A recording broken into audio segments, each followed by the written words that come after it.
Pangako para sa eleksyon. Ganito inilarawan ni Vice President Sara Duterte ang timing ng pagbebenta ng halagang 20 pesos kada kilo ng bigas sa Visayas Region. Ayon sa pangalawang Pangulo, isa itong estratehiya para manalo ang mga kandidato sa ilalim ng alyansa para sa bagong Pilipinas. Promise na naman yan sa mga tao na alam mong para lang sa eleksyon at para lang sa kanilang mga senators. Para manalo yung kanilang alyansa kuno na iniwanan naman din sila nung dalawa nilang kandidato dahil kakaalam ko walang direksyon yung kanilang alyansa. Dagdag pa ni VP Duterte na ang nasabing hakbang ay isa na namang pambubudol sa sambayan ng Pilipino para makuha ang kanilang boto sa darating na eleksyon sa Mayo. Well, hindi ko alam kung anong motibo nila.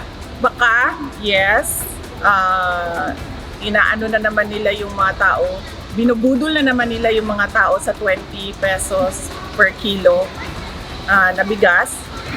At magdududa ka dahil bakit Visayas lang? Hindi ba nagugutom yung mga tiga Mindanao? Hindi ba nagugutom yung mga tiga Luzon? Bakit 20 pesos per kilo lang dito sa Visayas? Bukod dito, duda rin ang bise na hindi maganda ang kalidad ng 20 pesos kada kilo ng bigas na ibebenta ng administrasyon sa Visayas. Meron akong pagdududa ha, na magbebenta sila ng 20 pesos per kilo na bigas pero hindi pang tao, pang hayop. Pag sinabi natin 20 pesos per kilo na bigas, yung pwede kainin ng tao. Yan yung 20 pesos per kilo na binibenta, yung pinapakain sa baboy. Hindi mga baboy hindi mga hayop ang mga Pilipino. Kapag nagbenta kayo ng 20 pesos per kilo, bibili kami lahat kasi pwede siya kainin ng tao.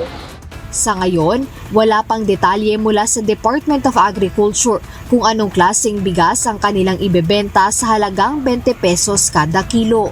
Nauna nang ipinahayag ng ahensya na sisimulan ang pilot implementation ng pagbebenta ng nasabing bigas sa Visayas Region sa susunod na linggo.